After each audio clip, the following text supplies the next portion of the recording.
Hello, everyone. Welcome to episode 4 of the Outside Within podcast. Today I'm talking with Matthew Renner, and Matthew basically is a guy who has a lot of experience with wild hogs. They're controlling their populations, hunting them with dogs, trapping them. He's just a wealth of information when it comes to wild hogs, and you can check him out at his website, which is www.boarsoftexas.com. There's a lot of information on there about him. And without further ado, welcome Matthew Renner.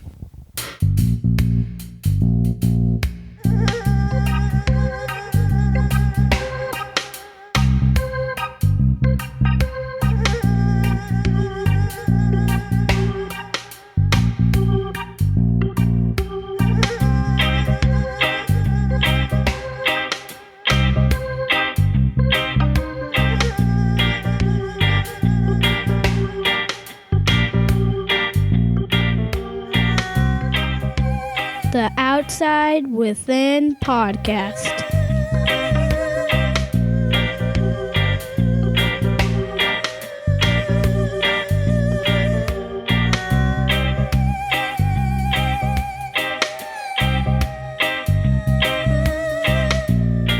The Outside Within podcast. Okay, let's get started, man. Just kind of a little bit of your history, how you got started in wild pig research and stuff like that. Let us know, what you do and how you do it. Well, I suppose just a natural progression. Got into hunting when I was, in my early teens. Was introduced into hog hunting with dogs and trapping and such. And, if anybody has gotten into that type of thing, they know exactly what I'm talking about. You get bit by the bug, and it just kind of progresses from there. It's a very addictive hobby. Will definitely take up plenty of your time if you have time to give. So that's kind of how I got started with that, and just sort of morphed into doing a lot of different control for landowners, and got involved with different associations, wildlife associations, and giving talks on feral hogs, and I just kind of progressed from there. Yeah, the feral hog thing is kind of a hot topic, issue around the hunting world right now, especially in Texas. Texas seems to be synonymous for being overrun with wild pigs, and it's kind of a big deal down here as far as crop damage and it seems to be that pigs are seen more as not only a nuisance but even a vermin down here that to be exterminated. I'm kind of on the other. Yeah, I'm kind of on the other side of the fence. I'm more of I don't see them as that. Of course, I don't own land that they're destroying either. But if I did, I'd still want a few on my property. I mean, to me, they're just a food source. They're fun to hunt, but I know they do cause some issues that we're going to get into during this podcast here. But what part of the state did you grow up hunting them, and where have you seen them? What were they like when you were kids? Was there less? I mean, obviously there was less of them, but have you seen a big boom in the state just by your experiences growing up and stuff? Well, I tell you, I think a lot of that's going to come down to just a person's subjectivity to the matter. Growing up and stuff, maybe you're not as aware of those types of things. And then as you progress and get more into hunting or become more focused on a particular part of hunting or a particular sport like hog hunting, then the issue becomes greater in your eyes because obviously you're more exposed to it. Now, obviously, the population of wild hogs has exploded. It's gotten it's gotten bigger and bigger over the years. Their reproductive rates are obviously, I believe it's purported that they're the highest reproductive or reproducing large mammal in the United States. They're essentially a perfect game animal. Kind of what you're along the same lines of what you were saying. As far as a food source and something that's just out there for people to hunt recreationally, you couldn't ask for anything better. They're going to reproduce quicker than you can take them out, but on the flip side of that, obviously, they do cause a lot of monetary damage to crops and other types of environments. So, there's a there's pros and cons to them, obviously, but one thing's for sure, there are plenty of them out there either way. Yeah. Regardless of what side of the coin you stand on. Right. Where did I mean, why does it seem like it's just kind of recently that they've exploded? I mean, obviously they've been here since European days, since we came over. I mean, from the beginning. Is it due to higher agricultural areas, more food for them, more habitat, I mean, why suddenly is this giant explosion? It's an interesting question. I think there's a lot of speculation to that. Obviously, food source is a big one. I don't think a lot of people talk about this, but I'm going to speculate on this just like everyone else is, throw in my 2 cents. When we were kind of starting out as a civilization, we lived a lot more off the land. I think a lot of populations, pigs included, were kept in check just because of the fact that people were, they were living off the land. It was a sustenance lifestyle. Folks were harvesting whatever was out there. So, as folks have become more and more removed from that type of lifestyle, I think it's sort of harbored a perfect storm, so to speak, in allowing these things to thrive. Folks aren't out there beating the bushes every day, all day like they used to be, looking for their next meal. We go to the grocery store for our food now, primarily, except for the weekend warriors or something. They go out there and they're, hunting their deer and stuff during deer season. It's just, I think they've been left to their own devices a little bit more, between that and supplemental feeding for deer, agriculture, all sorts of different things out there that they can kind of source from for food. They're just, I think all these factors have come together and just allowed them to just really flourish. There's also the talk of people basically stalking those animals in different areas for hunting purposes. And of course, they've gained a new foothold in a new area and then exploded from there. But whatever the reason, I'm sure there's a multitude of them. They're definitely, I mean, they're in almost every county in Texas. I think the last I heard was up to like 40 some odd states in the United States. So depending on which study and how recent a one you read, I mean, either way, they're definitely a widespread issue. Yeah, everywhere, everywhere in the U.S. So it's pretty much all derived from the same species, correct? They all came from Europe, and they pretty, you hear of Russian boars, razorbacks, this, that, but it's basically all the same pig, isn't it? I mean, there's not a whole lot of difference in any of these species. Is that correct? Yeah, essentially, there's not. I mean, there's obviously you've gotten more of the Eurasian hogs that have been released for hunting purposes, in the earlier days of Texas. I guess you want to focus on that. I mean, the first ones I believe were brought into a hunting preserve in New Hampshire, if I'm not mistaken. They've obviously intermingled with different domestic populations, which have either been released or have escaped from folks over the years. But I mean, it doesn't take very long for the domestic lines to kind of go, sort of, I don't know if you want to say regress, but become wild and feral. Their characteristics start developing quite rapidly, and with the rate of reproduction, I mean, you can get selective breeding really quickly since they can reproduce so fast.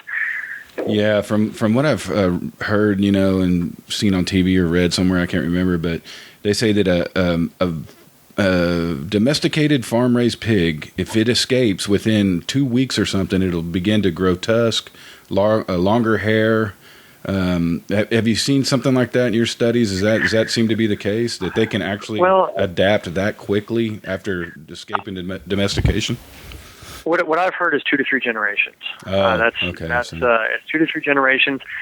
Normally speaking, I mean the domestic ones have the tusks and such anyway. Mm-hmm. It's just normally in farm type situations, those are removed when they're young to keep them from injuring each other. Mm-hmm. They'll pull those teeth. So that's just So I mean they have those. They'll have more of the concave structure in their head, and of course the hair is different and all that sort of stuff. But but it doesn't take. But I believe it's 2 to 3 generations for them to really start going back into those those feral characteristics with the different hair and such. Now, whenever you see in the wild like brindle pigs, blonde ones, or those are considered not too far off generationally from domestication. Is that correct? Too? Yeah, and you'll see pockets of those, just depending on the area. And folks used to raise hogs free range, not too long ago, and hog markets dipped, people die, whatever. Things just sort of run awry at that point, and you might have an area. Matter of fact, not too far west of me, in a area called the Yewa Bottom, which is a oddly spelled Czech name, I believe. Anyway, there's a lot of the domestic influence in a number of the herds that I've seen in that area. Mm-hmm. You'll have the Hampshire markings, or more of a Duroc look, or something like that, where obviously there were a lot of people that used to raise those things free range around there, as they obviously have gotten a lot of influence in there. And you can go 30 miles northeast of there, and you end up getting these pigs that look like piney wood rooters, with the long, real long snouts, very skinny, real gamey looking kind of pigs, mm-hmm. as opposed to their counterparts 30 miles down the road. I mean, it's just it all depends on the breeding.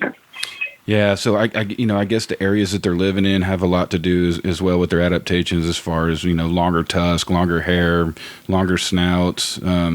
Is that pretty so? The more harsher areas they're living in, the more stuff they'll develop to deal with that. Is that kind of how it works? Well, I'd say that'll affect their physiology a little bit, just due to their nutritional intakes and stuff like that. But a lot of it's going to have to do with breeding, obviously, mm-hmm. and what type of bloodlines are present in the area. But I mean, they're highly adaptive animals, so I would just say anything that could affect their development, it wouldn't take very long for it to be encompassed into that particular sounder's physiology, because of the fact that they do adapt and pass on variations and stuff so quickly. It's just it doesn't take very long. Yeah. What is the better terrain that's suited for them? I mean, I know obviously softer dirt they can dig in, foresty areas, water. Can they survive in deserty areas, or is that kind of off limits for wild pigs? Arid conditions obviously are gonna present a little bit more of a problem for them. Obviously, they need to maintain body temperature some sort of way. They don't sweat in the same way that say a human does, or something like that. So they do need to be able to take advantage of some type of evaporative cooling. Mm-hmm. So I mean, it's gonna limit their ability to flourish in that area, and feral hogs are in North Texas, which is flat and just nothing there. As long as they get some shade and some water, and they have something to forage, being omnivorous, obviously that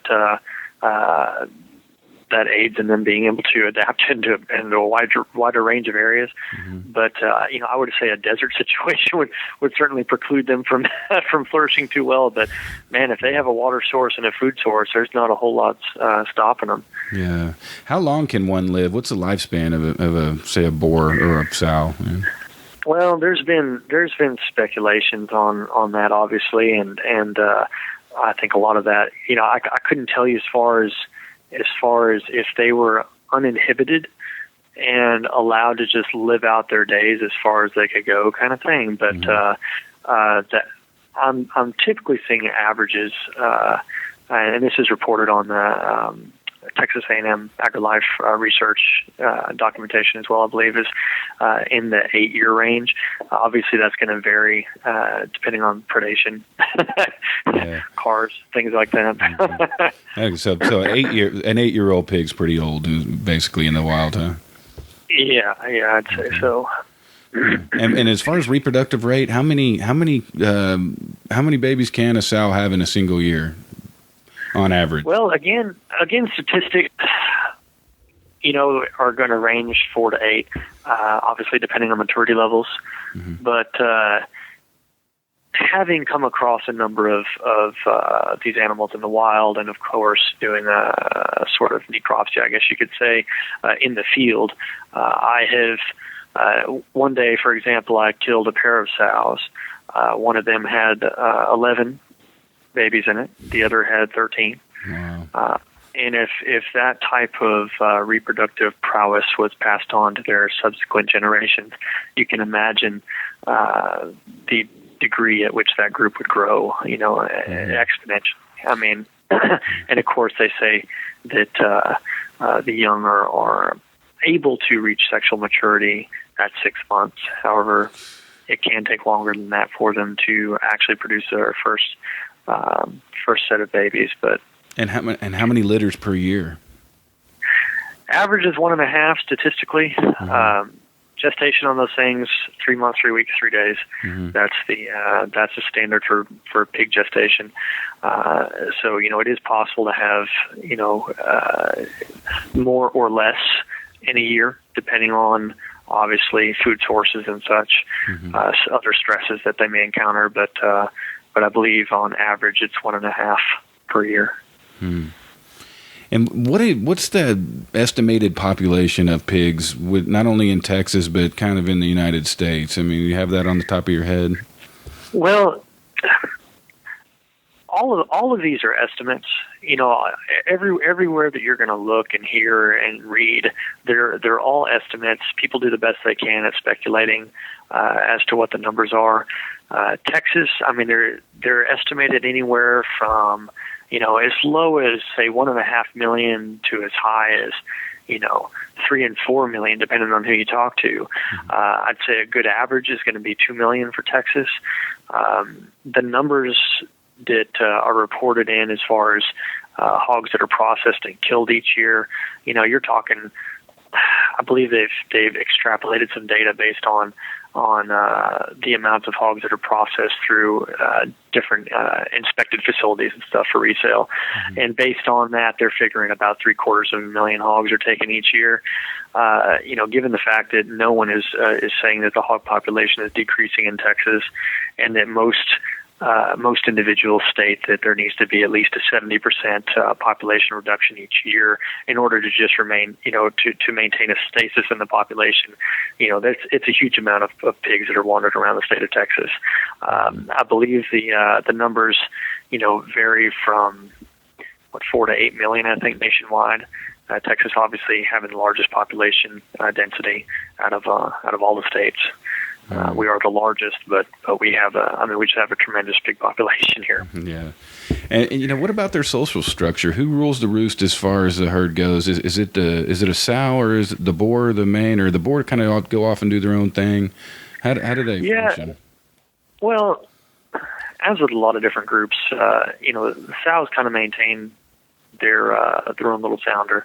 Boars sort of come and go as breeding necessitates. But, you can see group sizes, unabated. There's no telling. I mean, I'm sure everyone's seen videos on YouTube where hundreds of them running across fields and stuff like that. And in numbers like that, I don't think we're all too unheard of, especially in different parts of the country, or the world rather.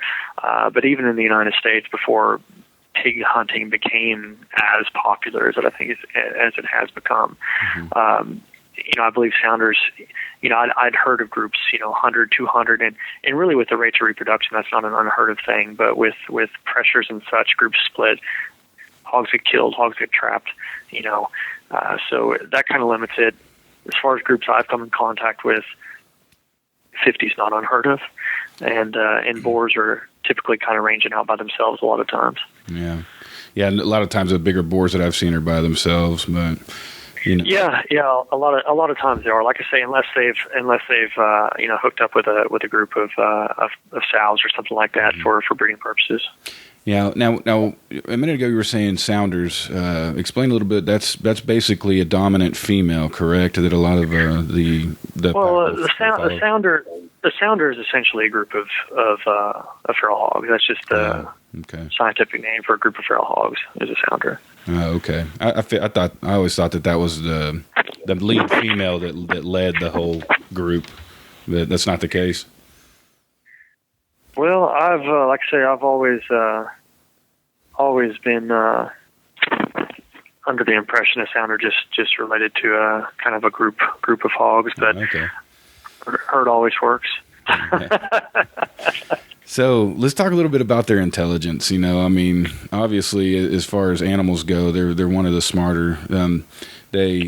Every time I've tried to hunt them, the first thing they do is circle before they come in. I mean, they get downwind, their nose. Also, whenever they're being trapped, they have a tendency to shy away from that. You might get a few, and then the others forget about it. Talk to us a little bit about what you've seen in that area. Well, again, hogs have a high aptitude. They learn very quickly, much faster than dogs.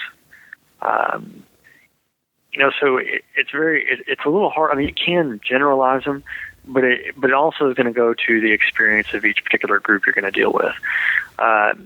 Say hogs that have been hunted with dogs a lot, they're typically going to run. Hogs used to bunch up in what's called bay. Essentially, when a dog's barking at them, we'd say they've bayed up. They've bunched up, and they're kind of protecting the group essentially.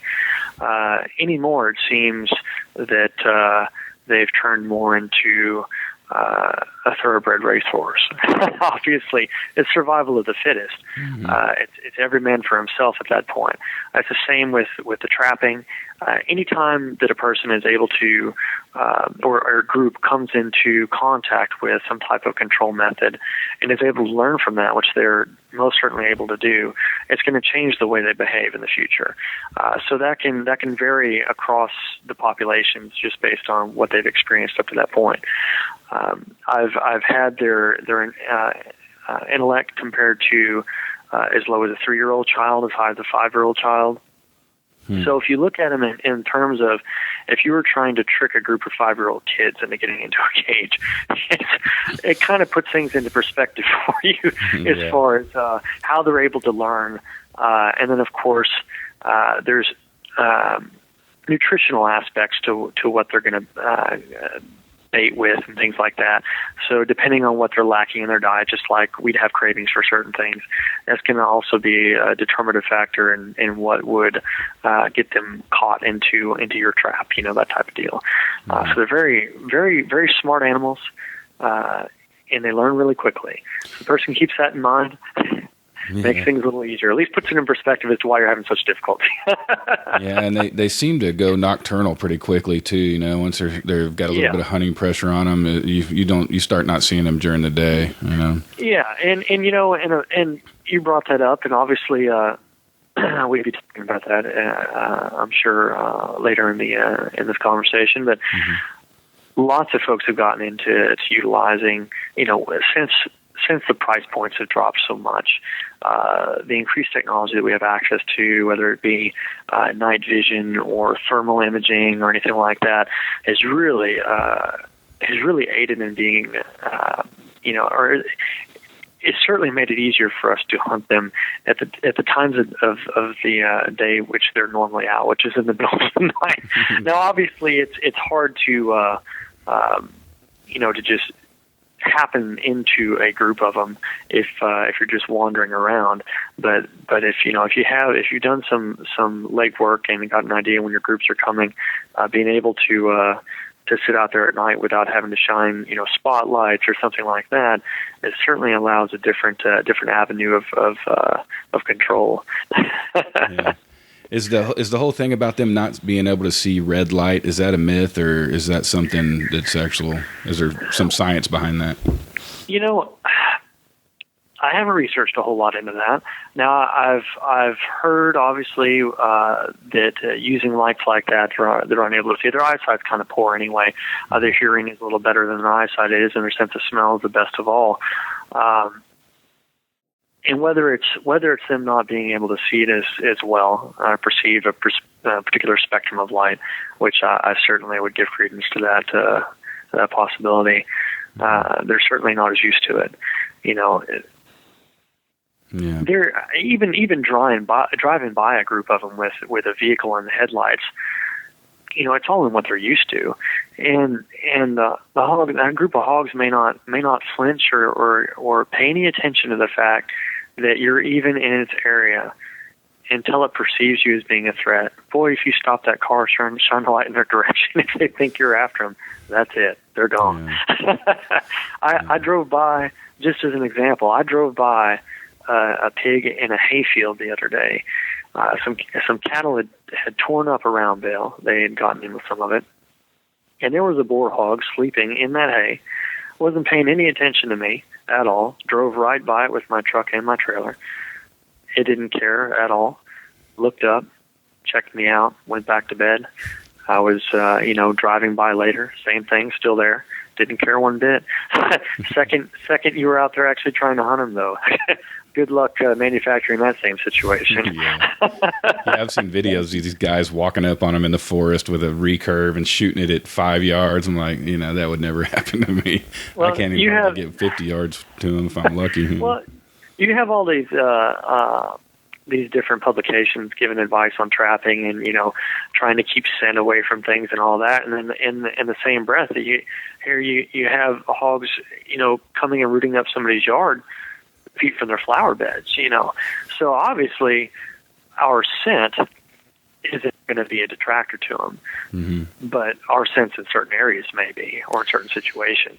Yeah, the place we hunt, we're not out there only during hunting season, so they go all year without us being there, and all of a sudden here we come, and we're leaving scent everywhere. They know exactly the game.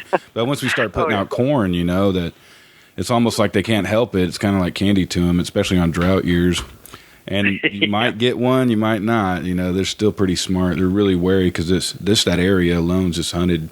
A lot of pressure, just surrounding ranches even. So they're there, and there's lots of them, but they are tough to get close to. And they, like I say, they've circle every time, and they can smell. It seems like they can smell one molecule, even just of your breath.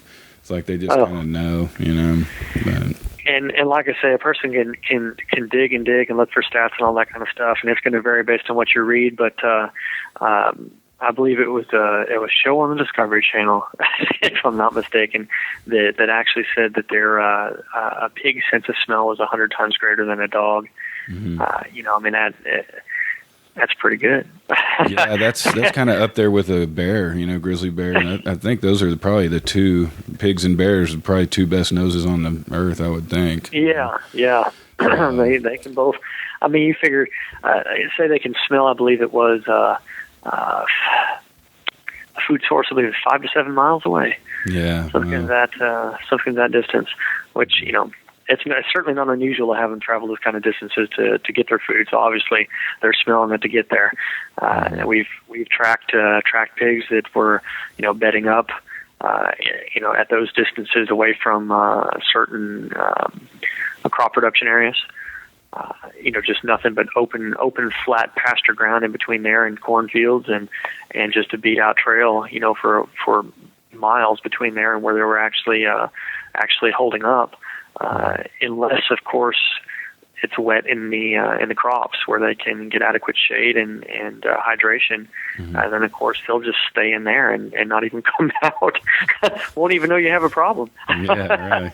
Until you go to harvest and notice that several acres of the center of your cornfield are missing. Yeah. Well, let's talk a little bit about trapping. Sure. What obviously the old cattle panel rectangle, Old Faithful, I guess. That seems to be kind of the older way. People are. Why don't you tell us a little bit more about the types of traps? But what I've seen is, kind of more the circle corral traps with the automatic gate, stuff like that. Tell us about some of the traps that you like to use, and some that I know you have services that offer renting of them and stuff like that. Talk to us a little bit about traps. Well, there are a wide array of traps available either for purchase or for construction to folks, and a lot of trap designs, a lot of theories. The standard, I'd say, for the hobbyist is going to be the typical 4x8 type trap, which is going to be available at most hardware or ag supply type stores. Mm-hmm. And those are good. They'll certainly catch pigs. I think the limiting factor in there is going to be size. If a person kind of carpet bombed an area with those small traps, he'd certainly catch a bunch of them. But other than that, with the typical hobbyist grabbing one trap and going out and catching some pigs, you're definitely not going to get a large number of those hogs caught. But if you're simply trying to catch them for food or to grab one or two before they move on, if it's sort of a transient population, well, it'll do the job. I do like to use a bigger trap. Normally, I would either use a larger circle or corral style trap that I would construct if a person's sort of on a budget but wants to have a larger trapping area. You can certainly grab a bunch of T-posts and some utility panels with the 4-inch by 4-inch holes, or better yet, the 2x4 holes, which you can get at most hardware or farm supply stores. Those panels typically come in 20-foot lengths. Definitely advisable to go at least 5 foot high and as heavy a gate as you can get, as pigs can get over the top. Circles are great because it doesn't provide corners, which hogs tend to pile up in and crawl over the top of as well. I like a guillotine-style door. Obviously, there are many types out there, repeater styles, the saloon-type doors and all that kind of stuff. Definitely want to watch out for hogs get caught, they're going to root up in your trap, and if you have pigs that are able to push a door open, and if it gets hung on something, it's a good way to lose pigs. But like I say, there's services out there that allow you to, pay a little monthly fee and subscribe to a kind of a wireless device where you can actually have images sent to you via your cell phone, and you can see what's in your trap, dial in a code, throw the gate. That's an awesome way to affect trapping large groups. But if folks are on a little more of a shoestring budget, corral traps are great. You can make them yourself and catch a bunch at one time. Like I say, anything that another little advice I'd give is any kind of solid style door, something they can't see through. They don't typically like to run into things they can't see through. So that's plywood's always good. Yeah. But lots of different types of traps out there, lots of different trapping devices. Yeah, I bought a. All depends on what you like and what you can afford. Yeah. I bought a couple from an old timer. He welded them up here in Corpus Christi. They're 2-inch pipe and rebar with some angle iron on them. Man, they're like lifetime traps. I'll probably give them to my grandkids. They're heavy duty.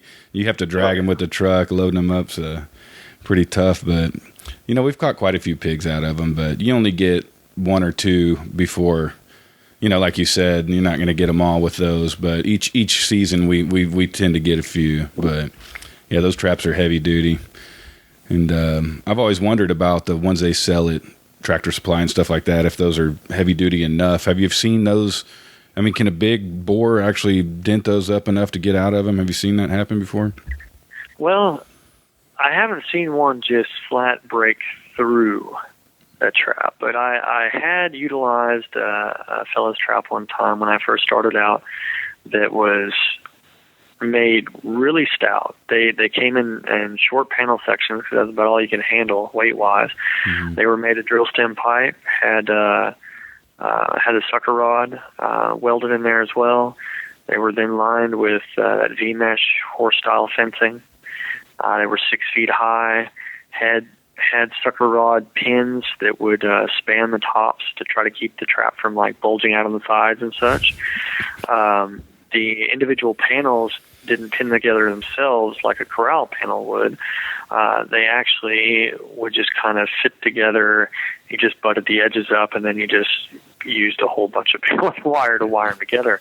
Mm-hmm. And that trap was a 6 foot wide by 24 foot long trap with full 6 foot wide guillotine gates on each end. Was excellent for getting pigs to go in, pre-bait for a while, get them used to it, all that kind of stuff. You trip it in the middle.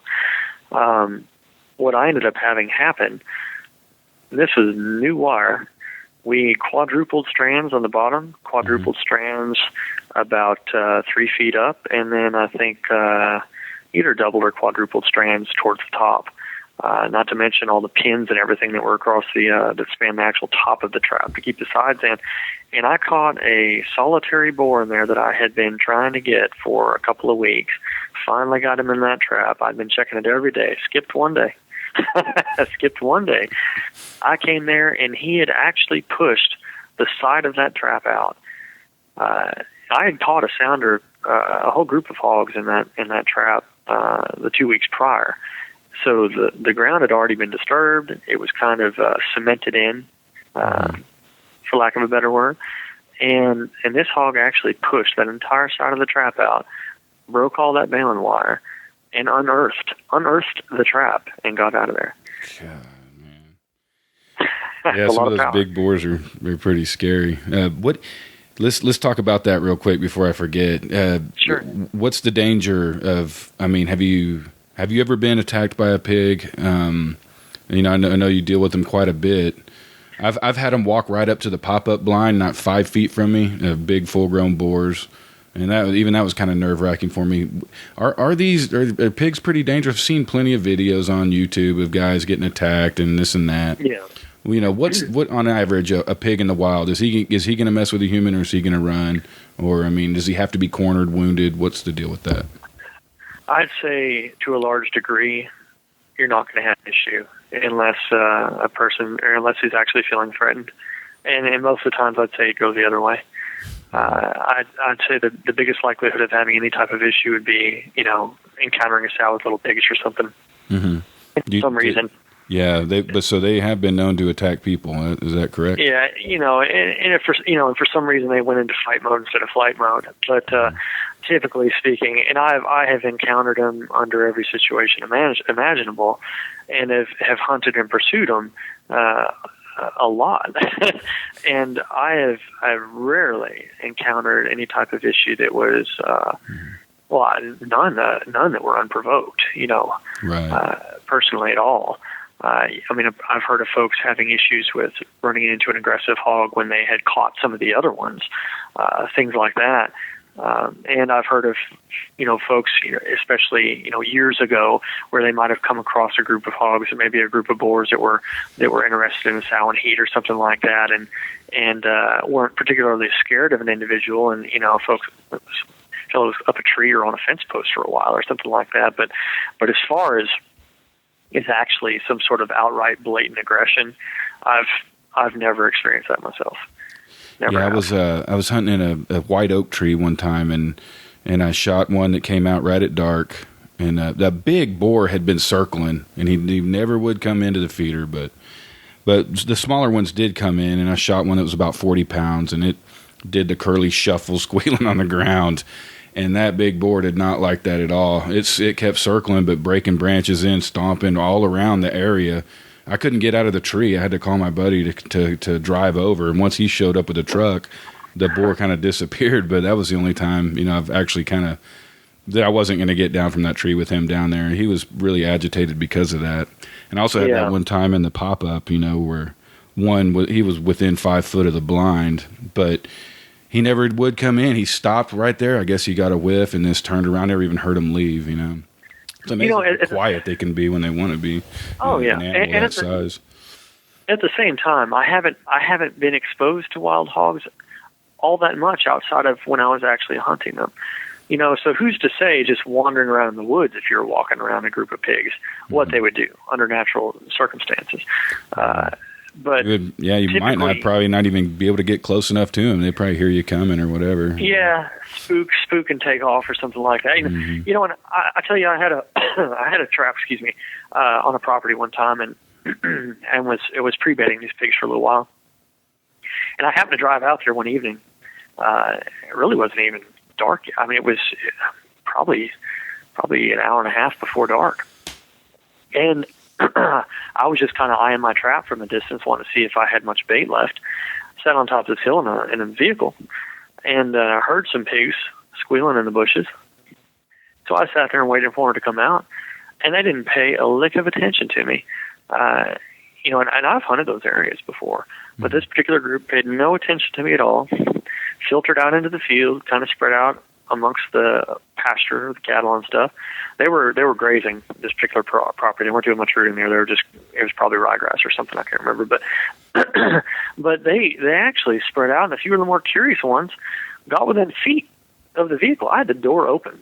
I was right there, and within 5 feet of me. You know, it just like I say, I was curious. They were curious, and it just kind of happened in an interesting manner with them coming up to investigate, me just trying to seeing what they do. Yeah. You know, one night we were camped. Now that I think about it, we were camped on the river, on the Llano River, on a gravel bar. And I'm guessing it turns out that's where they come down to water every night, you know. And we're sleeping in the middle of the night, and I hear the river rocks start cling, cling, cling. And I thought somebody was walking up, but I turned on the light and started to open the tent door, and we were surrounded, man. They just started going crazy then. I don't know how many there were, but there was quite a few, and it was pretty loud and pretty nerve-wracking, but like I say, I think it's pretty rare to actually be attacked or them want anything to do with humans at all. So, yeah, I know of one lady that they had some property in a rural area, about 10 miles from me. She was a customer of my father's. He was a horseshoer, and she, I believe it was, had her ankle broke. A hog had charged her. She kind of just went out for walks in her pasture to get exercise, and I don't know what she stumbled upon, but and it was a smaller hog. She was describing that it actually ran into her leg, and I believe it broke her ankle. And that was years ago. I believe that was before I ever even got into hog hunting. I was relayed this story back then. But that's the only one. That's the only relatively first-hand account that I know of someone that just was attacked by a wild hog. Well, like I say, I guess it does happen. I have seen videos of stuff like that, but who knows how provoked or cornered or wounded they were before the video was shot. But, all right, well, let's move on. How about dogs? I mean, do you still hunt with dogs or use them in hog control, daily or whatever? I'll tell you what, I personally do not have any hog dogs any longer. Certainly not something that I relish. I really enjoy hog hunting with dogs, and certainly wouldn't mind having some again. Circumstances as they are, I just don't at present time. But I tell you what, that's probably one of the more exciting ways to pursue feral hogs. I think hunting with dogs is probably one of the best ways to pursue any game animal, just about. I mean, there's something that's just really fulfilling about raising and working your own animals, seeing them do what they love to do. Obviously, you can't force a dog to hunt something. For the people out there that think that way, but for the dogs that really love to do that sort of stuff, being able to get out there and watch them work and do what they love to do and do it well, it's a nice thing, and it's certainly fun to take part in. I still like to hunt with other folks that are keeping dogs. Still put on a hog hunting competition every year down here in Caldwell, Texas. That is a dogs only hunting competition. It's a live catch competition, so they have to utilize bay dogs, catch dogs, all that good stuff, and bring in their quarries for weigh-in. But I don't do too much of it myself anymore. Whenever you do use dogs, do y'all dispatch with knife, like the hype when you see these guys with the? I mean, do y'all actually dispatch with knives, or do y'all have other ways to corral the pig, tie him up, do it later, whatever? I mean, how does that work? Well, I tell you what, a lot of the people that I've been around, I can tell you the ways I've done it, but a lot of the people I've been around are really big into hunting with dogs, using catch dogs and knifing the pigs. A lot of them catch them and then just dispatch the pigs with a knife. When I first started out hunting with dogs, I caught everything alive, drug all these hogs out of the woods, kind of transitioned from that into actually catching some, and mostly killing them with a knife, and then ended up getting into it all depends on your dog. Some people's dogs are gun shy, which meaning they don't really like being around gunshots. It spooks them. Some dogs don't mind. Mine didn't, and I raised them up around that. So I stopped leading catch dogs around and started carrying a rifle instead, and it was a lot easier to get in through the brush with that rifle than it was that dog. A lot of times, leading a catch dog through all that stuff. The bay dogs, their story. They can get around on their own, not having to try to conserve their energy as much as you are with a catch dog. But so I ended up getting into and just shooting pigs, and it was as we got into larger and larger control areas and trying to curtail the population of these pigs and these just big crop production areas and stuff like that. You weren't running across just a few here and a few there and scrambling for places to hunt. And, having more time to take out all these pigs or process everything you're catching. And to equate it with what you said before about it, them kind of being seen as more of a nuisance. It was like controlling mice in a house. That there's only so much you can do before you've just got to start killing them. There's too many to try to deal with all these things on an individual basis. So it's sort of morphed into just control and kill, and that was it. That's kind of where all of that progressed to in my personal hunting experience. Is there operations out there who will come to large, areas where they're taking out a bunch of pigs and take the pigs, process the meat, sell it on the market, or give it to, homeless shelter, stuff like that? Are there operations out there, or is it just kind of, hey, there's too many, let's just pile them up or whatever? I mean, well, there are some like that. You just have to be careful because the USDA regulates how these things can be processed if they're going to be utilized for human consumption. So, only a few years ago, you were able to donate wild hogs. Say you were a hunter out at your deer lease and you shot a couple pigs when you were waiting on your deer or whatever, and you didn't really have a use for them, but you wanted to go donate them to one of the drop-off locations for Hunter's Harvest or one of those types of associations. You could do that just like you could with deer or any other game animal. Well, in all their wisdom, for some reason, feral hogs, for inspection purposes, were reclassed a couple of years ago into the domestic guidelines. Even though they're a feral or wild invasive animal, whatever, they're still considered pig. So now, in order for them to be processed, and this again, last I checked, may have changed the last legislative session, but not to my knowledge. In order for them to be processed and handed out to humans, essentially they have to have post-mortem inspections, just like any other domestic hog or bovine species would. So that it makes it a little more difficult. You can still do it. Obviously, you just have to bring them in alive so they can have the pre and post-mortem inspections. You can't just go kill them and then have them processed for someone else to eat. You can do it for yourself all day long. You just can't donate those to other folks through standard networks. You could, I guess, give it to XYZ family down the street and drop it off at the slaughter facility in their name, and I suppose that'd be a way to do it. But but through the food pantry or something, that's not going to happen. Right. What about like catching them alive and redomesticating them? Can once they're wild, will they go back to redomestication? Can you put them out in a farm in large fenced in areas, feed them slop, whatever?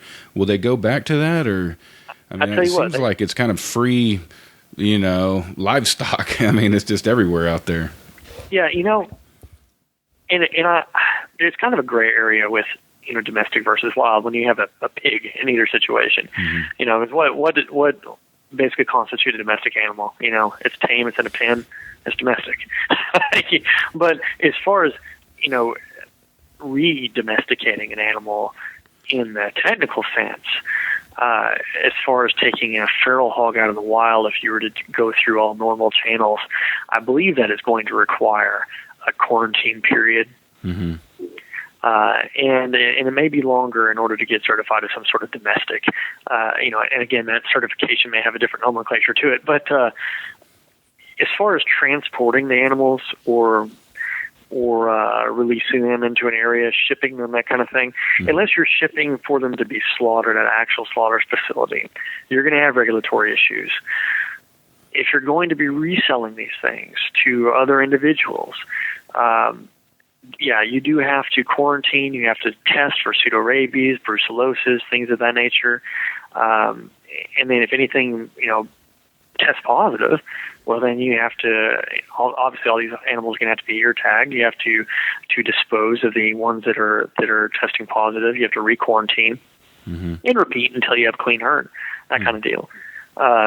So yeah, there's and anyone who wants to do that sort of thing, hey, more power to them, but you definitely want to check with the Animal Health Commission agency in your area. Check with your region, check with your regional managers for Texas Animal Health Commission or in your respective state or other locale, and see what they require you to do there, because it's all different. All the different states have different regulations for transport, for shipping, for receipt, all that kind of stuff. So depending on where you're sending them, where you're trying to house them, you need to check with that local entity to see how you're supposed to do it so you don't get in trouble, because that's big fines, lots of problems, because it affects their state's their status as a disease-free area, or it's all has to do with the domestic shipping of products and stuff. So, if they have diseases in their states and these wild populations, it's going to affect how many of the domestic animals have to be, tested before they can transport it to, say, Florida or Oklahoma or some other place like that for interstate business. So domestic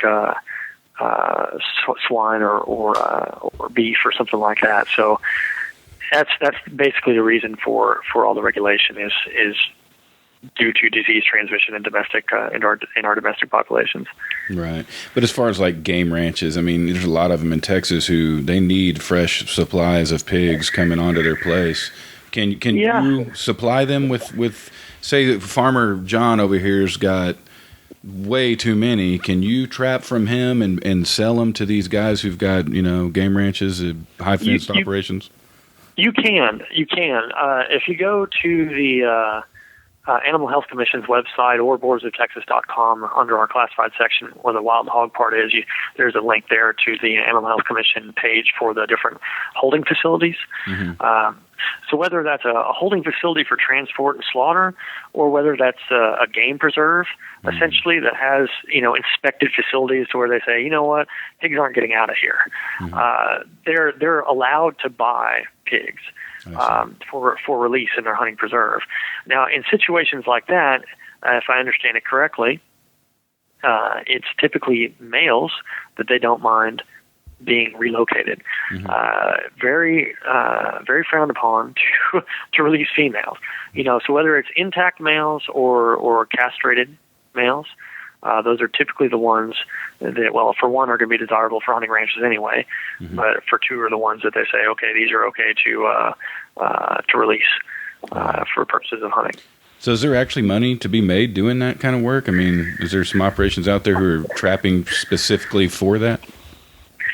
Well, for release into hunting facilities, there is. If you have some of these more commercialized facilities that are really turning a lot of business for hog hunting and such, they're going to need a lot more pigs than they have naturally occurring within their fences. So so the folks that enjoy and are out there hunting on a regular basis and are able to trap and or catch with dogs some of these feral hogs and sell them, well, they're able to make money along the way. If a person is trying to make a business out of just going and catching pigs and selling them, you can probably make it. You're not going to get rich doing it on that type of scale, probably. But at least it gives you an avenue to try to recoup some of the money you're spending on that hobby, hunting wild hogs all the time. If you're doing it all the time and you have great places to hunt and there's a lot of pigs out there, and you could probably, if you had the right connection, you could probably do pretty good on them. There's money to be made if they're big pigs, they got teeth, whatever. You can make some money on them. Yeah. When I was younger, I remember that a lot of the farmers and my grandfather, they would catch them, and back then they would take them somewhere and sell them live, and they would get per pound. And I don't know what that was about or whatever, but I remember that. And I remember somebody saying something that they shipped a lot of it over to Europe. A lot of the meat was processed and sent over there. Do you remember? Is that correct? Does that sound right to you? Yeah. There's most of the groups that are listed on that Animal Health Commission site I was talking about earlier with the holding facilities and stuff. Most of those are held by satellite receiving stations for slaughter facilities for that purpose specifically. So there's a couple players out there. The biggest ones being the company called Southern Wild Game over in Devine, Texas. Another one being Frontier Meats up in Fort Worth. Those are your two big ones in the state of Texas. Probably just about anywhere, but their market pretty much is in Texas as far as acquiring wild hogs. And they, in turn, have satellite buying stations scattered throughout the state. So whoever that wants to set up one of these stations to purchase these hogs develops a facility. They get inspected by the Animal Health Commission and say, okay, this facility will hold wild hogs. It meets our standards, whatever. And you're able to hold hogs. I believe it's up to maybe it's up to 7 days without being an inspected facility. So these guys can hold wild hogs. They're and the reason we can go sell them pigs live, where I couldn't just go sell you a pig live, is because they are a satellite buying station for a slaughter facility. Basically, that pig is being sold to slaughter. If I was selling that hog alive to, Joe down the street, that's not something they're going to permit. They don't like the transfer of wild hog still breeding from one individual to another. Again, they want to contain disease and the spread of disease. So they're a vector for it. So they want to make sure they're not actively spreading it. Anyway, but yeah, you can sell to them. They'll send trailers around usually once a week or so, depending on the capacity and how many hogs are brought in that week, and they'll bring all the pigs back to their slaughter facility, process them, sell them to different high-end restaurants. That's where some of them go. Some of them go overseas. So yeah, there's a pretty good market for it on the commercial end of things, just in slaughter. Yeah, see, that's good. I can't stop thinking of the wild hogs in Texas and the United States as a food source. I just don't see them as vermin or pests or whatever, a nuisance or a problem. To me, it's like, man, the more the merrier, but that's just me who doesn't, like I said, have land being destroyed by them. But and it also is good, that they're being regulated for disease issues, and I think now's a good time to get into disease.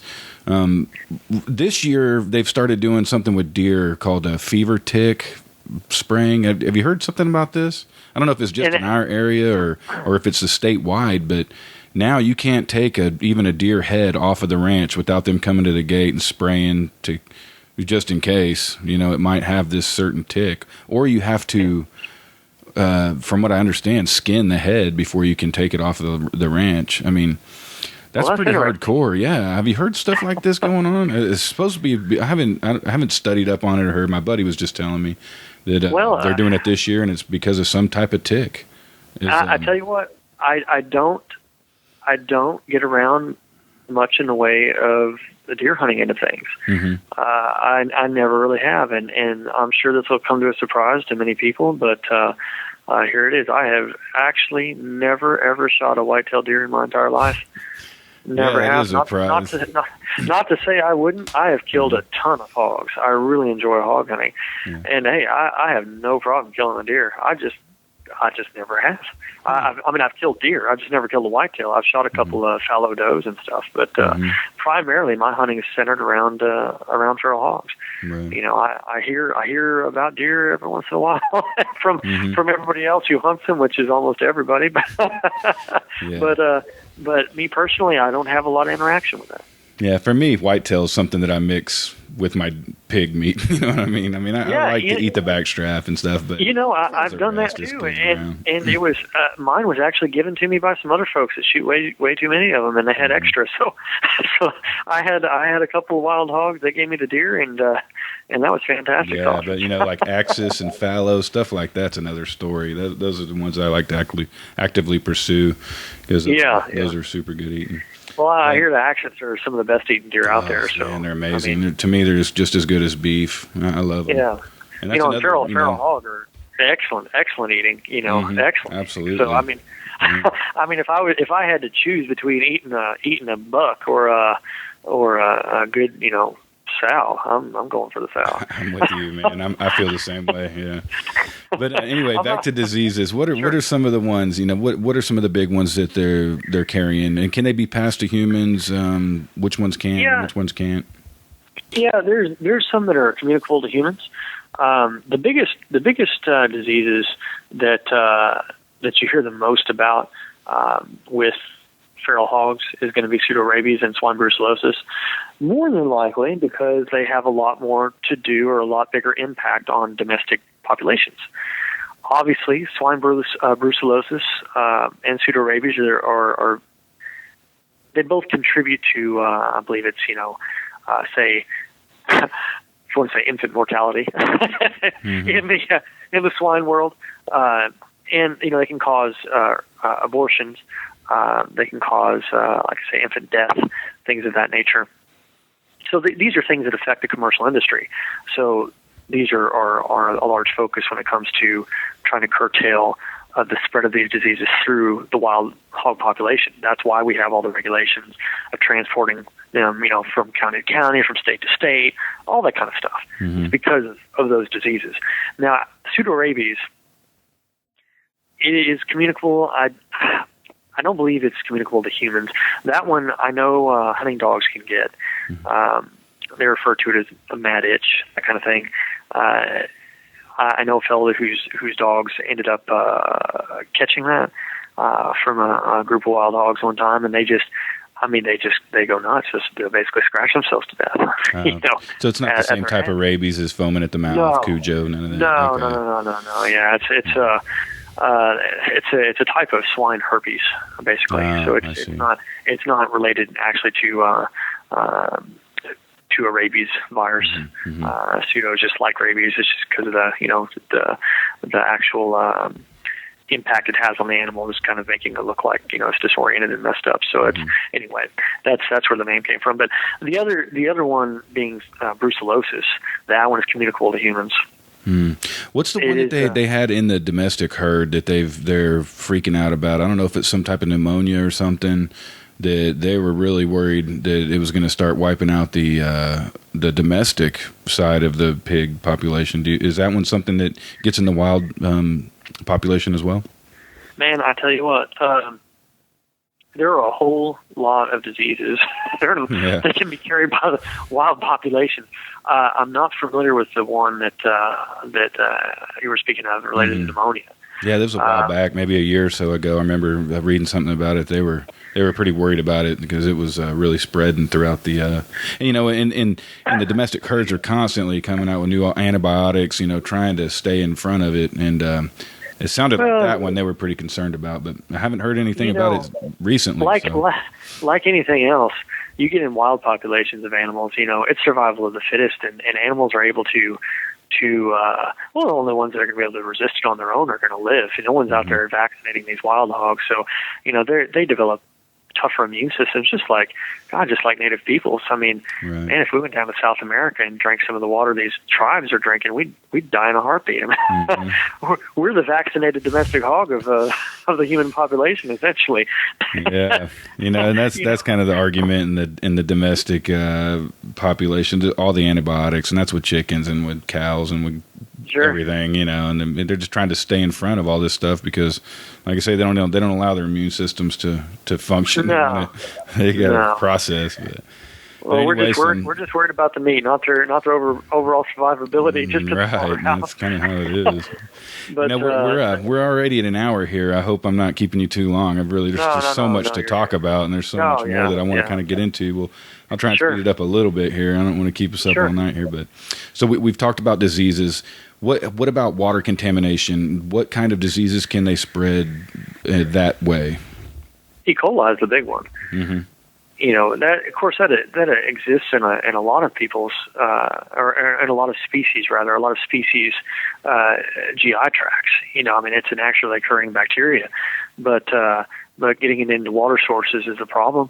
One of the I don't have the results of this particular study, but I know one of the studies I was helping out with years back was actually a study regarding feral hogs and how they were affecting the amount of E. coli in the watersheds. So we were out catching wild hogs and dogs because they wanted unaltered samples. So what better way than to catch them right out where they live? And the graduate students were taking fecal samples directly from these pigs to study just that. And I think that's the biggest issue is just the E. coli. Mm-hmm. And it's getting into the actual watershed and ended up in tap water, or is that something they're worried about? Well, I don't know specifically what they were looking at as far as overall effect. If they were looking at it as far as getting into actual groundwater, drinking water type water, don't know. Obviously there's other issues. They can, parasites and things like that they could contaminate water sources with. Mm-hmm. I don't know so much that studied as much as E. coli, anthrax, and things of that nature. Well, before we get back into some of the hunting and killing ways, methods, I want to first talk real quick about native animals that pigs will eat. Right off the ground. Somebody was telling me that the reason you don't see, and I don't know if this is right or not, that's why I'm going to ask you, the reason you don't see as many rattlesnakes anymore is that wild pigs will just wipe them out. They'll just eat them right off the ground. Is that something you've seen firsthand? Well, I haven't witnessed it firsthand. Mm-hmm. I don't. I'd probably have to be in a special situation to have actually seen that. But and to be honest with you, there's really not a large population of rattlesnakes where I live.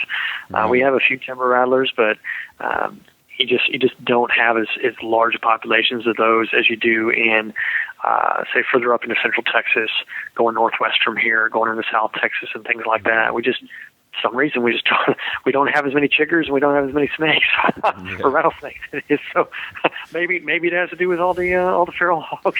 Yeah, I haven't seen rattlesnakes. There still are quite a few down here, but nothing like I remember them. It just seems like there's less, and I don't know if that has to do with pigs or not. But anyway, well, they eat just about everything. Whether whatever they can catch and fit in their mouth, it's going down. If it's semi-palatable or palatable to them, and depending on their overall state of hunger, I suppose they'd eat just about anything. Yeah, quail is quail an issue with them? Are they wiping out quail nests? I'm sure they can smell them. Yeah, ground nesting birds. If they run across something like that, eating eggs, I can't imagine them not taking the chance or the opportunity. If it's right in front of them, they're gonna. I don't know how much of that is going to be attributed to them versus fire ants and every other thing that those ground nesting birds have had to combat. Cats for one, feral cats. Other just natural predatory animals, and then of course you had wild hogs. I don't say they have much of a chance at all between all of those different factors. Yeah, have you seen the video of that pig that comes out of the rectal cavity of that dead cow? I don't know if you've seen that online. Wow. I haven't, but they're certainly known to eat carrion as well. So I've seen them eat other pigs. So that's they're gonna if they're feeling the need for some protein, hey. Nothing's safe. Right. Yeah, I guess they would probably eat frogs, bugs, anything really they could catch. Anything like that. If it's an easy meal, they smell it, which, good luck getting past the pig's nose. Mm-hmm. It's going down the throat. Right. So what type of rifle do you like to hunt with? Do you use scoped or open sights, depending on, I mean, what you're...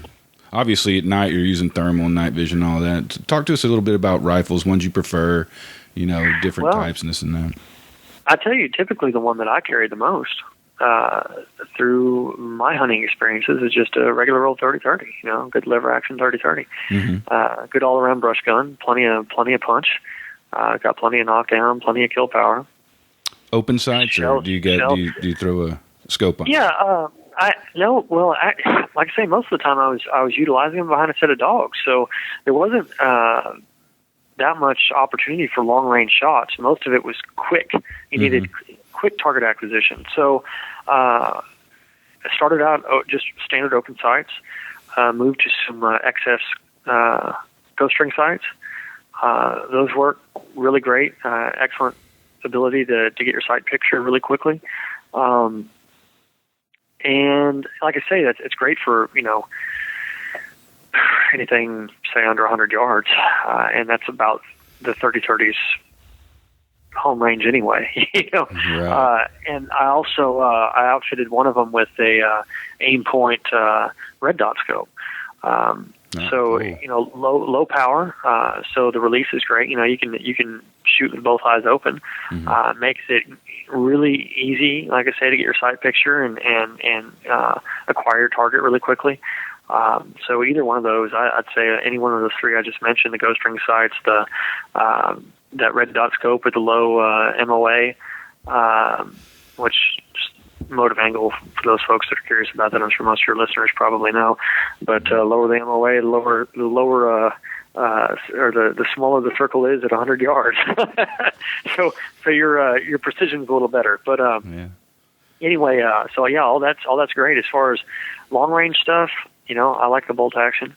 For most of the people out there that outfit their pig guns, they're going with a AR-15 or AR-10 with the night vision and thermals and all that good stuff.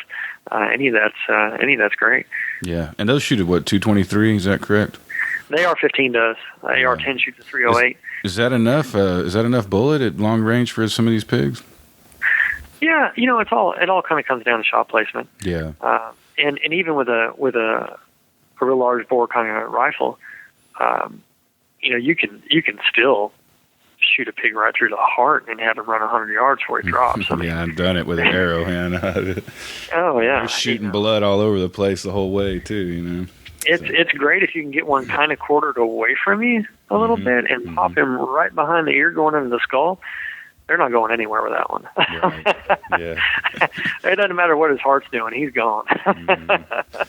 Okay, so what about some of the thermal and the night vision stuff? What are you liking to use right now? Well, there are a whole lot of companies popping up out there that are selling thermals and night vision and all that stuff that are pretty affordable. I haven't gotten a chance to just get out there and try out a bunch of different brands of those.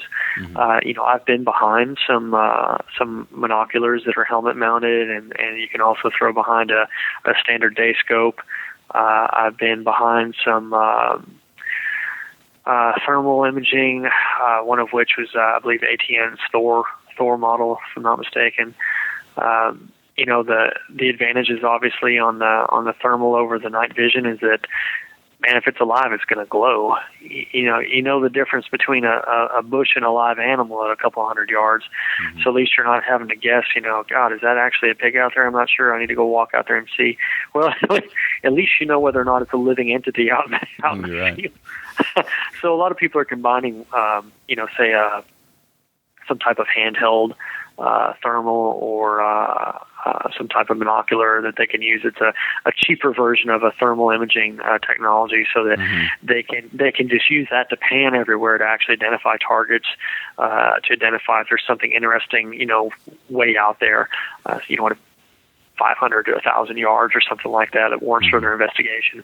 And then, of course, to be easier on the pocketbook, you can outfit multiple rifles with some pretty dang good night vision, so that you can actually affect the shots with something like that. and employ, say one thermal device and then multiple night visions if you wanted to. But shoot, all of it's great. Yeah, there's a lot of good videos online of the thermal and night vision shooting. Man, they're really lighting them up. And speaking of that, helicopter shooting, there's also some videos I've seen. I mean, they're getting the whole herds with the helicopter. I mean, they're getting them all pretty much. Is that something you've done? It is not, as a matter of fact, something that myself, is along with just about everybody else out there, would love to do. Yeah, but I haven't done it. And I actually talked to a guy just a couple weeks ago that worked for the state and was doing a lot of the helicopter hunting. And he says it's great when they stay up in the air. Yeah, and like I say, some of these videos, it looks like they're using automatic 12 gauge banana clip. Oh man. I mean, semi-automatic. I guess they're using slugs or double-aught buck, but buckshot more than likely, because they'll get the whole herd. There'll be 20 or 30. They'll kill them all. Yeah, you've got rotor wash and all kind of junk to deal with when you're shooting from a chopper like that. So, using something that has multiple projectiles like double-aught buck or something sure makes sighting things up a lot easier. Yeah, but yeah, if you have the land area to do that. Man, you can't hardly beat it. If the vegetation isn't too thick where you're not able to get them out somewhere where you can actually affect your shots, and if you have plenty of area to do it, man, those guys have. The state is flown over, around Matagorda and stuff like that, around some of those public lands, and it's all grasslands and stuff. You fly around there and shoot pigs all day. I mean, right? Yeah. It'd be harder to do maybe in East Texas, but you get into a bunch of farm ground or some maybe some sparse South Texas brush or some of that land around the coast and stuff. Gosh, dog, you can really do some damage with some aerial hunting. Yeah, and they do. I mean, they kill a lot that way. But speaking of killing a lot, what about poisoning? Is that something y'all have resorted to? Do you know people who do it? Is there a poison specifically designed for pigs? Well, there's something they're working on, but as far as something that's developed for pigs and actually employed currently, no. The issue with poisons. I mean, they're going to work on hogs. The problem is they work on everything else too. Yeah. And you end up killing a lot of non-target species that way. I mean, and the problem has been, or the challenge has been, to develop something that will be a target-specific poison, right, or a target-specific sterility type drug, like has been proposed before. And I think they use some things like that, I believe, in Australia, but nothing approved to my knowledge in the U.S. And I'm sure there's folks that are out there poisoning them, but not legally. Yeah, that was going to be my next topic, was the sterilization pellets. I've just recently heard somewhere that they're coming up with one, and it's not going to be long before they're dumping them out of helicopters and stuff. So yeah, and they're working on different types of feeding stations that maybe only recognize the sounds or something of a feral hog, so that they're only able to be a feeding station for that animal, and it kind of cuts down on other species getting into it. But man, I tell you what, throughout history, if we haven't learned one thing, or if we've learned anything rather, it would be that nature finds a way. Right. And I would say that if a sterilization pellet is successfully developed, I would bet that there will be some of those animals that it won't affect, and I would bet that there are some of those animals that just simply won't eat it. Something's going to happen there. There's always a variance. There's always some sort of mutation. There's always some sort of hell, for that matter, possibly a learned thing. Maybe they figure. I mean, that's a long shot, just a stretch. But these are intelligent animals. Maybe they'd smell it. Who knows? They figure it out, or like I say, maybe it simply doesn't affect some of them. Who knows? Well, I hope they don't. I hope they don't come up with the sterilization pellet. I think that's kind of a can of worms that I don't know if we want to open. I know there's a lot of people looking at monetary value and crop damage and disease, and there's a lot of stuff going on that people are looking at. But that one is kind of like the nuclear option to me. I don't think that it's a good idea, and I don't. It's certainly more entertaining to hunt them. Yeah, right. Certainly, I'm sure they would keep it to regulated areas. I don't think they're going to carpet bomb all of the state with these things, but still, and that's the thing too. It may be something that would be employed on public lands, or type of cooperative, say a group of farmers or something like that would have it, put out on their places or something, which is a long-term option. Mm-hmm. It's not gonna thwart the immediate issues that are being caused by the pig population that's there. Mm-hmm. It may curtail some of the future generations, but in the immediate sense, they're still going to have people out there hunting with dogs, or folks doing trap, or somebody aerial shooting or something to try to reduce the numbers while this sterilization process is taking effect. Because whether or not they're sterilized, they're still running around. Yeah, right. And in the strongholds that they have, where the people that don't want them, don't want these bait stations put out, or on different hunting ranches or whatever other private lands are out there, they're just gonna regroup and start, dispersing from there again. And they tried the same thing with fire ants. They were going to do aerial poisoning of all these fire ants to try to be rid of them, and they couldn't get folks to get on the same page about that. Good luck getting rid of the feral hogs. Right. Well, what about fences, man? Can they regulate that you have to have this certain type of fence and it's got to be maintained if you want to keep pigs in this, is there a fence that has been known to be effective to contain pigs on large tracts? Some of these farmers obviously have 5,000-10,000 acres that they're farming, which is kind of not, That's the thing. It's cost prohibitive. There's things you can do. You could, you could build a wall like they got on the southern border. Yeah, right. and keep them out. They're not going to dig under or grab a ladder or whatever, or sneak in they might sneak in the back of the truck. I don't know, but no, there's fences out there that a person can. It all depends on your terrain, but right. But yeah, you can put some fences out there that if you throw enough money at it, you're going to keep them out. It's just like I say, it's just a cost factor involved. What about electric fences? Do they respond to those? If you do as 2 wires, a couple feet off the ground, I don't know of any pigs if they get shocked.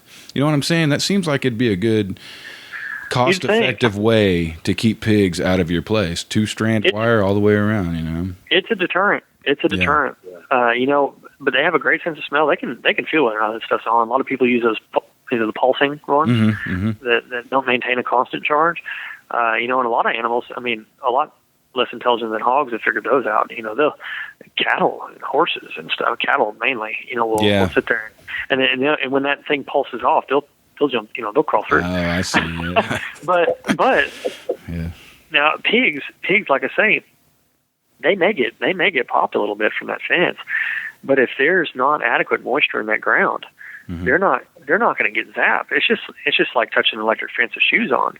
You're not going to get shocked till you get yourself a decent ground. And the problem that I saw on one farmer's field that I hunted a number of years ago, he had same thing, 2-strand electric fence, good wire, nice charger around his milo fields, and he had hogs coming in there right and left. So he called us out there with the dogs to get those pigs out of his place, and there was there was mud all over the wire where those pigs went crawling through, and I told him, they're not getting shocked. That's the problem. Right. And I would say if a person, did it right and say created an artificial ground, say one of those wires that you strung up, you put some good grounding rods down so that it had a substantial ground all the way around that field, and your hot wires that were close by that, say your next one, at least when they're crawling through there, they're going to get the full impact of that electricity, and pigs do not like electric. Yeah, and if they're able to hit a ground wire and a hot wire, completing that circuit, that's going to help out. That's going to help out. But you got to ground it. You got to make sure they have a good ground, because man, that dry weather, and we have plenty of droughts, and that dry weather like that plowed ground that's had so much wind blowing through it and has dried out like that, man, they're just they're just insulated at that point. Yeah. All right. Well, let's try and wrap this thing up. What do you think the future is of wild pigs in the United States? Is it going to keep growing? Are there going to be less of them sooner or later? What's the outlook for the future? Well, I tell you what, I can sit here and I can take a guess based on all the technology we have now, and their reproductive rates and all that stuff. We have no idea what kind of technology is going to end up being developed in the future. But if we don't make any kind of real improvements in the control of feral hogs, unless something remarkable comes along, feral hogs are here to stay, and they will be satisfying the cravings of hunters for years to come, filling freezers and tearing up stuff along the way. That's good. I'm all for that, man. I mean, I'm not for the tearing up part, but for the filling freezer, Get your guns ready and find a place to hunt and have a good time. Well, is there anything you want to plug, man? Any services you got going on? Are you helping out with the state, doing anything right now? Hunts coming up? Any rental stuff? Plug whatever you like here. I tell you, the biggest one, like I say, is our website, boardsoftexas.com. It's all spelled out, no abbreviations. And we have a Facebook page as well. There's a classified section on the site for people who want to buy and sell hog dogs, other hog hunting related items. Those are free ads you can submit anytime. We have our annual Boards of Texas Hog Hunting Competition coming up this February 5th through the 7th of 2016. That's open to all hunters utilizing dogs to pursue wild hogs. Only restriction is they must be hunting in the state of Texas. Don't matter where you're from. If you can hunt here in the state of Texas, you're good to go. And all that information is on the site, boardsoftexas.com as well. So if you're interested in that, the rules, maps, flyers, all that good stuff are posted there. So anybody's welcome to come out, watch the action, watch the weigh-in on that Sunday, February 7th. And if anybody's interested in sponsoring or joining the hunt, just contact us and via the site, and we'll sure put you in touch with whatever you need. Okay, Matthew, I appreciate you being here, man. I'll put a link to your site on mine as well, and sure. So if anybody looking at my site, then they can link over to yours. And like I say, I think it was a good podcast, man. A lot of information, and I could probably talk another 2 hours about wild pigs, but I think this will do it for now. There's an abundance of information out there. Yeah. So anyway, again, I appreciate it. I'm glad we could finally get together and do this, man. And just let us know if there's anything that we can do to help you out, okay? Excellent, man. Well, it was good talking to you, and you have a good evening. Same to you, bud. Thanks a lot.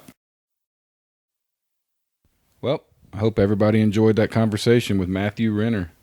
It's just such a big topic. Wild pigs, there's so much to talk about. We probably could have gone on for another hour, but I appreciate his time in doing this, and I think it was really an informative show. And you guys check out my website. I'll have some links to some of the stuff that he's doing, and you can see that at www.theoutsidewithin.squarespace.com.